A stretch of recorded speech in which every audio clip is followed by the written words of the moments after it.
Quand le doute s'installe, et sans doute c'est le message que je devais faire, quand le doute s'installe, il nous arrive à tous de passer par des temps plus incertains, où il nous arrive de remettre un certain nombre de choses en question. Est-ce que cela vous arrive? Honnêtement, vous savez, avec les « et si ça s'était passé comme ci, et si ça s'était passé comme ça, et si j'avais fait ceci, et si j'avais fait cela, et si Dieu était intervenu ?» Et cela impacte justement également notre foi. Le doute est présenté dans la Bible comme le contraire de la foi. Dieu peut-il ou va-t-il vraiment agir dans telle ou telle circonstance qui nous semble impossible? Quelle direction prendre?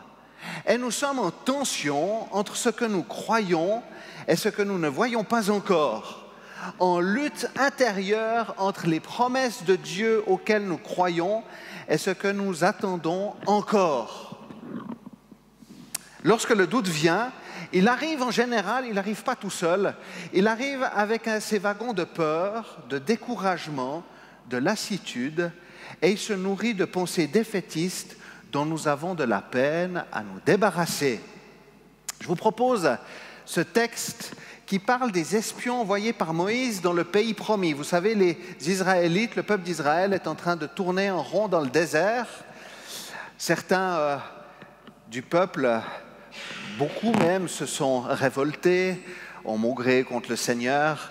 Quand il y avait des bénédictions, après, ils se plaignaient. Enfin bref, c'était toujours un petit peu compliqué. Puis à un moment donné, Moïse va dire, mais il y a le pays promis, il y a Canaan, alors je vais envoyer 12 espions pour me faire un rapport.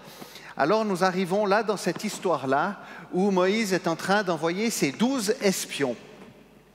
Alors nous allons regarder ce que ce texte nous dit, pas de recette toute faite, mais une réflexion sur les réactions et les attitudes des différents protagonistes et en quoi elles nous sont instructives. Et j'ai 4 impulsions rapides que j'aimerais nous donner ce matin. Donc, Nombre 13, à partir du verset 17, et nous irons, si je vois, j'ai de la buée. Voilà. Donc, Nombre 13, à partir du verset 17, jusqu'à 14, 2, et pas 1. 13, 17. Moïse les envoya explorer le pays de Canaan. Il leur dit, montez ici par le sud, montez sur la montagne et examinez le pays. Vous examinerez comment il est, quel est le peuple qui l'habite, s'il est fort ou faible, s'il est nombreux ou non. Vous examinerez quel genre de pays il habite, s'il est bon ou mauvais, quel genre de ville il habite, si elles sont ouvertes ou fortifiées. Vous examinerez aussi comment est le terrain, s'il est fertile ou pauvre, s'il y a des arbres ou non. Armez-vous de courage et prenez des fruits du pays. C'était l'époque des premiers raisins. Ces hommes montèrent et explorèrent le pays depuis le désert de Tsin jusqu'à Rehob sur le chemin de Hamath. Ils montèrent par le sud et allèrent jusqu'à Hébron, où se trouvaient Ahiman, Sheshai et Talmaï, les descendants d'Anak. Hébron avait été construite 7 ans avant Tsoan en Égypte. Ils arrivèrent jusqu'à la vallée d'Eshcol, où ils coupèrent une branche de vigne avec une grappe de raisin. Ils la portèrent à 2 au moyen d'une perche. Ils prirent aussi des grenades et des figues. On appela cet endroit la vallée d'Eshcol à cause de la grappe que les Israélites y coupèrent. Eshcol, ça veut dire grappe, si jamais. Ils furent de retour de l'exploration du pays au bout de 40 jours. À leur arrivée, ils se rendirent auprès de Moïse, d'Aaron et de toute l'assemblée des Israélites à Kadès, dans le désert de Paran. Ils leur firent un rapport, ainsi qu'à toute l'assemblée, et ils leur montrèrent les fruits du pays. Voici ce qu'ils racontèrent à Moïse. Nous sommes allés dans le pays où tu nous as envoyés. C'est vraiment un pays où coule le lait et le miel. Et en voici les fruits. Mais le peuple qui habite ce pays est puissant. Les villes sont fortifiées, très grandes. Nous y avons vu des descendants d'Anak. Les Amalécites habitent la région du sud. Les Hittites, les Jébusiens et les Amoréens habitent la montagne. et les Cananéens habitent au bord de la mer Méditerranée et le long du Jourdain. Caleb fit taire le peuple qui murmurait contre Moïse. Il dit, « Montons, emparons-nous du pays, nous y serons vainqueurs. » Mais les hommes qui l'y avaient accompagné dirent, « Nous ne pouvons pas monter contre ce peuple, car il est plus fort que nous. » Et ils dénigrèrent devant les Israélites le pays qu'ils avaient exploré. Ils dirent, « Le pays que nous avons parcouru pour l'explorer est un pays qui dévore ses habitants. Tous ceux que nous y avons vus sont des hommes de haute taille. Nous y avons vu les géants, les descendants d'Anak, qui sont issus des géants. À nos yeux et aux leurs, nous étions comme des sauterelles. » Toute l'assemblée se souleva et poussa des cris, et le peuple pleura pendant la nuit. Tous les Israélites murmurèrent contre Moïse et Aaron, et toute l'assemblée leur dit, « Si seulement nous étions morts en Égypte ou dans ce désert, Amen. » Quand le doute s'installe, alors on voit tout au long de l'histoire du peuple d'Israël, dans le désert, quand ils ont reçu la manne, la nourriture, on commençait à se plaindre, ils se rappelaient des concombres, des melons, des poireaux, des oignons et des ails, et ils en venaient à regretter leur esclavage en Égypte. Ils ne se fixaient déjà pas sur les projets et promesses de Dieu, mais sur leur confort personnel, en oubliant l'essentiel, le fait que le Seigneur veillait sur eux et qu'il avait un plan précis pour son peuple. Il faut dire que les motivations du peuple étaient très autocentrées, égocentriques. C'était vraiment tourné vers eux. Alors le Seigneur désire leur montrer à son peuple le pays qu'il leur a promis, et c'est pour ça que Moïse va envoyer ses 12 espions. Et une fois arrivés dans le pays promis, les hommes prennent entre autres une immense grappe de raisins qu'ils portent à deux. Alors je ne sais pas si vous avez vu dans la région où il y a beaucoup de vignes qu'on porte déjà une grappe à deux, mais elles n'étaient pas non plus pulsées aux hormones, vous savez, maintenant on ne sait pas tout ce qu'on a dans notre assiette, blague à part, mais c'était une immense grappe de raisins. Donc, on peut voir que dans ce pays de Canaan, cela symbolisait vraiment la bénédiction de Dieu. Et à leur arrivée, leur périple, après 40 jours, les explorateurs vont rendre compte à Moïse et à Aaron et à toute l'assemblée ce qu'ils ont vu. Alors vous vous imaginez, les espions arrivent, il y a toute l'assemblée qui est là, et puis ils attendent, ils sont suspendus à leurs lèvres, puis ils disent ouais, vous avez vu ce qui se passe? Ils ont des super gros raisins, ça va être génial. Et les envoyés commencent par la bonne nouvelle, c'est un pays riche où il y a des bénédictions, mais, vous avez vu le doute? J'ai parlé des si, mais il y a aussi les mais. Mais, il y a un problème et de taille. Le peuple est puissant et il y a des descendants d'Anak, des géants. Et il semblerait que Goliath, plus tard, faisant face à David, était bien un descendant d'Anak. Ces géants devaient mesurer plus de 3 mètres et devraient être très impressionnants. Je ne sais pas si vous avez regardé les nouvelles ces derniers temps, mais on parle beaucoup d'un certain basketteur français qui est aux États-Unis. Vous avez vu cela? Si jamais, allez regarder sur Internet. Mais je me suis dit, mais combien il mesure?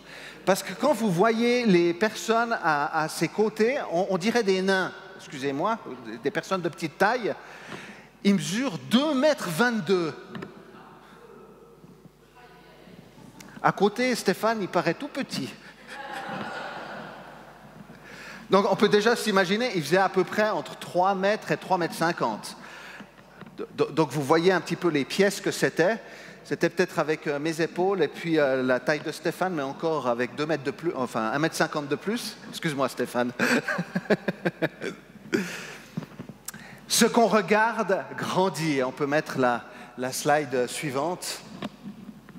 Le doute s'empare des 10 espions, hormis Josué et Caleb. Et force est de constater que les 10 doutent et remettent en question Dieu. Leur doute va les amener à la rébellion contre le Seigneur. Et ils sont à la fois en tension entre ce qu'ils voient, les immenses fruits, promesses de la bénédiction, et les géants qui sont redoutables. Ils sont en tension entre deux réalités. Celle des géants, qui sont bien réelles, et entrevoit la bénédiction qui semble si loin et difficile à atteindre. En fait, il ne la considère même pas. Pourtant, Dieu a promis. Et il est capable d'ouvrir le champ des possibles qui, à yeux humains, semble improbable. Chers frères et sœurs, derrière les géants et les villes fortifiées se trouve la bénédiction. Et l'église de Vevey dit un grand Amen. Alléluia.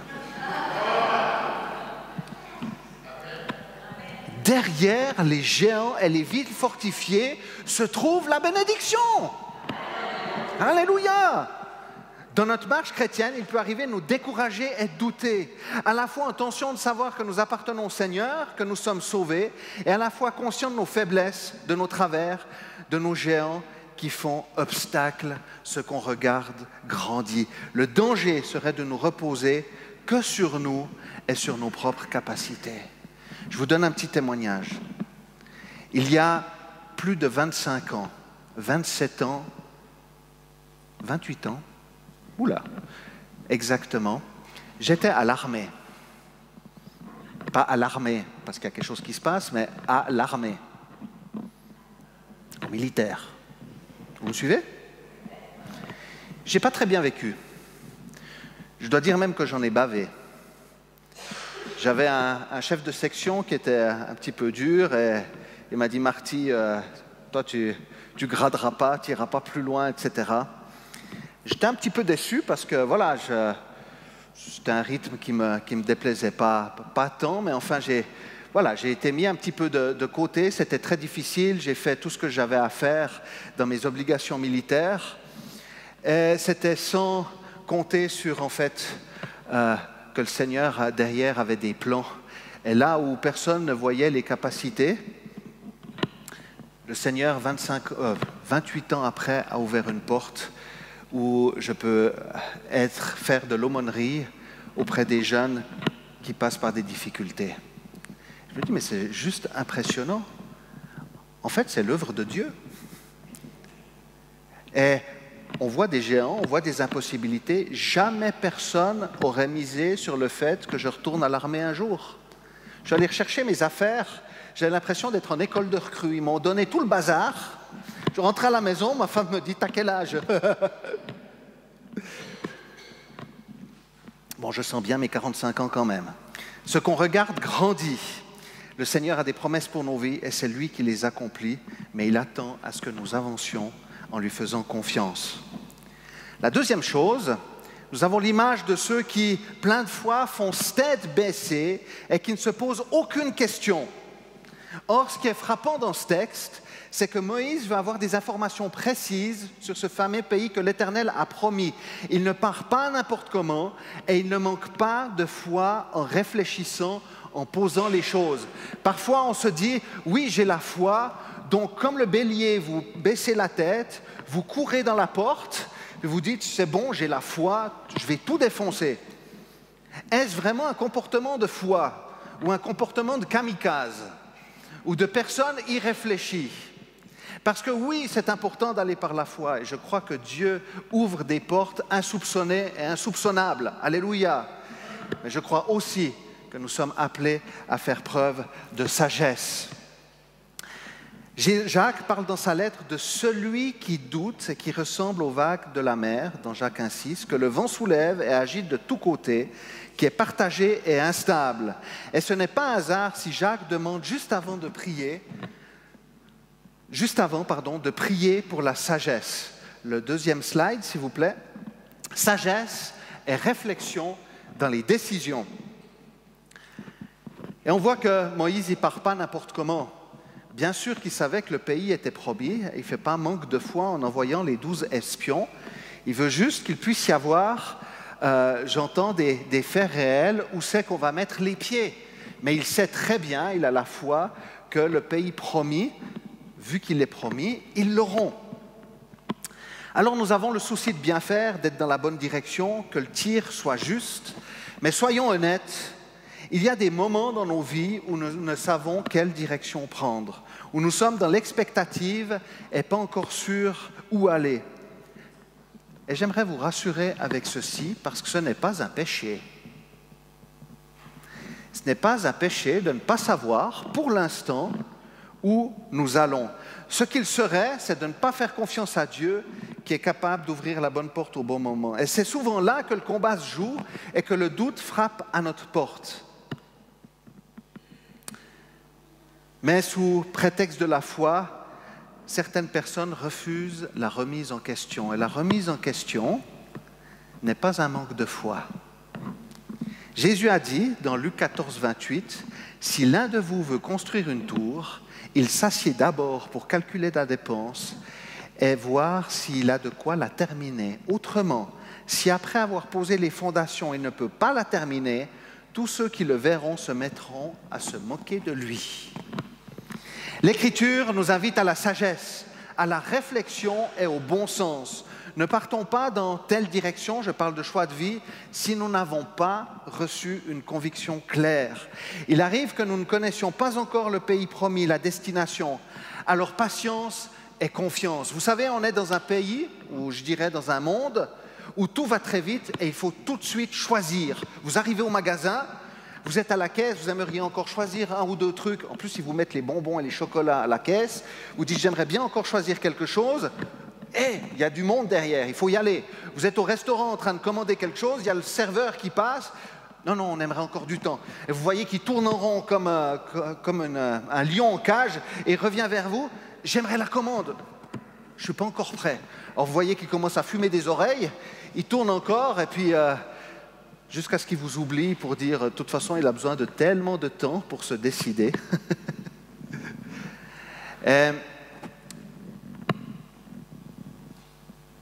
C'est une interpellation aussi à faire attention à la manière dont nous prenons nos décisions. Ne confondons pas vitesse et précipitation parce que Dieu pose aussi les choses dans le temps. Et des fois, on a l'impression qu'il faut tellement vite donner une réponse. Je crois que c'est important et sage aussi de pouvoir poser les choses, de pouvoir dire, mais Seigneur, voilà, quelle est ta volonté? Quelle est la direction? Où est-ce que je vais? À quel moment? Etc., etc. Sagesse et réflexion dans les décisions et nous serons étonnés de voir comment Dieu peut ouvrir des portes même que nous ne soupçonnions pas. Et parmi les 12 espions envoyés en Canaan, 10 vont douter, remettre en question la parole de Dieu et se révolter. Et ce qui m'impressionne dans ce texte, c'est que 10 personnes, juste 10, vont en influencer des milliers d'autres. Leurs doutes, leurs plaintes, leur défaitisme va entraîner le peuple à la révolte contre Dieu. Frères et sœurs, 10 personnes vont semer le doute dans un peuple de milliers de personnes. La foi vient de ce qu'on entend et le doute aussi. Le doute vient aussi de ce qu'on entend. Ce qu'on entend nous influence et il est parfois difficile de bien faire le tri. Sur des milliers de personnes, Josué et Caleb ont résisté. La majorité n'a pas toujours raison. Et ceci nous interpelle sur ce que nous écoutons, que ce soit des personnes qui nous entourent ou des réseaux nombreux à disposition que nous écoutons. Vous êtes avec moi? Super. Je vous donne un petit exemple. Il y a quelques années, quand nous sommes arrivés dans la maison que nous louons à l'heure actuelle, il y avait des espèces de bêtes qui volaient au-dessus du toit, ce qu'on appelle des guêpes. Et puis, je voyais ça et ma femme me disait « T'as vu les guêpes là-bas qui tournent ?» Et honnêtement, je n'avais pas trop envie d'y prendre garde, parce qu'au fond de moi, je savais le problème. Je dis « Non, mais ce n'est pas grand-chose, il y en a juste une ou deux. » Il y a quelqu'un de l'église qui est venu, qui est là du reste, n'est-ce pas Sylvie? Qui a dit, t'as vu les guêpes qu'il y a sur... T'inquiète, je gère. Et puis on commence à vivre notre été, on emménage dans cette maison. Et puis il y a les guêpes qui venaient nous embêter quand on mangeait. Et puis j'en voyais toujours un petit peu plus arriver vers le toit de la maison, jusqu'à ce qu'il y avait une colonne, je ne sais pas combien il y en avait. Je me suis dit, il faut que je fasse quelque chose. Alors, je suis un peu téméraire, je suis allé acheter un produit et j'ai mis un casque avec des espèces de protection. Mes enfants étaient morts de rire. Ma femme, un peu moins, elle avait peur. Et je me suis approché du toit. Donc, j'étais sur le sol ferme, hein, sur le balcon. Pas que vous croyez que je fais encore l'équilibriste. Jamais les enfants ne reproduisaient pas ça chez vous. Et puis, j'avais mon produit. J'ai pris une échelle, tout ça. Et puis, j'ai commencé à pulvériser. Et puis là, vous imaginez bien que j'ai eu une attaque en ordre, en règle, où malgré mes super protections, faites un petit peu à l'arrache, je l'avoue, j'avais des guêpes qui étaient rentrées dedans, etc. Et je courais comme ça, j'avais mes fils, mais qui étaient morts de rire. Je ne sais pas s'ils se sont tout à fait rendus compte de ce qui se passait. Est-ce que j'avais des cheveux à l'époque? Non, sinon ils seraient... Et puis, le résultat a été catastrophique, des piqûres partout. Et pire encore, les guêpes qui cherchaient à s'enfuir et qui tombaient par le plafond, vous savez, là où on met les lumières, sur le lit des enfants. Bon, je vous rassure, à part moi, personne n'a été piqué, merci Seigneur. J'ai appelé un professionnel, ce qui était un petit peu plus sage. Mais ces guêpes qui prolifèrent et qui commencent à piquer, il en est de même avec le doute. Quand le doute commence à venir, il y a encore d'autres pensées de doute qui commencent à arriver derrière et qui commencent à piquer, tac, tac, tac, tac, tac, tac, comme ces guêpes qui sont là et qui en fait viennent par tous les interstices pour nous faire du mal. Et quand ils trouvent un endroit, ils s'installent et prolifèrent. Et les 10 espions étaient les relayeurs du doute. L'Écriture nous dit que le diable est le père du mensonge. Et nous voyons qu'il instille aussi le doute dès le début de la création. Dieu a-t-il réellement dit? On voit déjà que l'œuvre de l'ennemi, l'œuvre du diable, c'est d'instiller le doute. Et les proverbes nous interpellent. Dans Proverbe 10, 21, « Par ses lèvres, le juste est le berger d'un grand nombre, tandis que les fous meurent par manque de bon sens. » La foi vient de ce qu'on entend, et le doute aussi. Soyons à la fois attentifs aux personnes et aux différents canaux réseaux que nous entendons, et à la fois attentifs aux conseils et aux paroles que nous véhiculons autour de nous. Et pour finir, je vais prendre le dernier point. Caleb va réagir.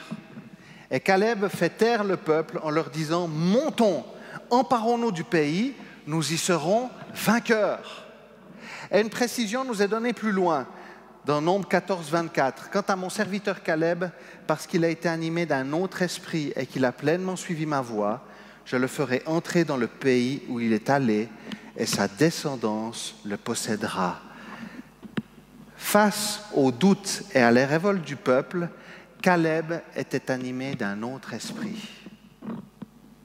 Il avait une autre mentalité. On peut aussi bien imaginer que Caleb était rempli de l'esprit du Seigneur, tout comme Josué d'ailleurs, qui se plaisait à rester dans la tente de la rencontre lorsque la nuée du Seigneur descendait. Et le terme hébreu laisse entendre que Caleb suivait le Seigneur de si près que personne ne pouvait s'immiscer entre eux.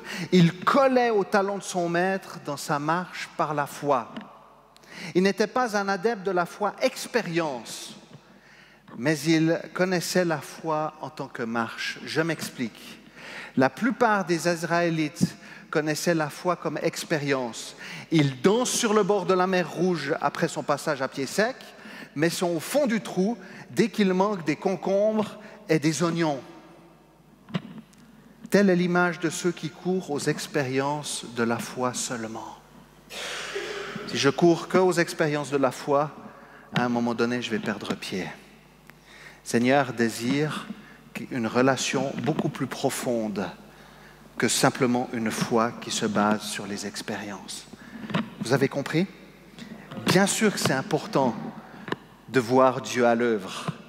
Et Dieu est à l'œuvre, alléluia, nous pouvons voir encore des miracles à l'heure actuelle, même dans nos propres vies, dans les vies de ceux qui nous entourent. Et je pense que c'est bien, mais que notre foi se base plus dans la durée, dans la constance, dans la profondeur, la marche avec lui. Et puis si les choses ne vont pas comme je l'aurais espéré, eh bien je continue à avancer parce que j'ai la foi et je sais que Dieu est fidèle. Amen, mon frère. Alors nos pensées et notre mentalité ont besoin d'être affermies, renouvelées. Et cela n'est possible que par l'action et la puissance du Saint-Esprit. Alors laissons-le à l'œuvre dans nos vies. N'ayons pas honte de croire en Dieu, de croire qu'il agit encore aujourd'hui et qu'il y a des promesses à la fois pour Israël et à la fois pour nous. Quand le doute s'installe, ce qu'on regarde grandit. Quand le doute s'installe, sagesse et réflexion dans les décisions. Quand le doute s'installe, la foi vient de ce qu'on entend et le doute aussi. Prenons garde à ceux que nous écoutons et soyons de bons bergers. Quand le doute s'installe, animés d'un autre esprit. Proverbe 23, 18 dit ceci. L'Éternel est un avenir et ton espérance ne sera pas anéantie.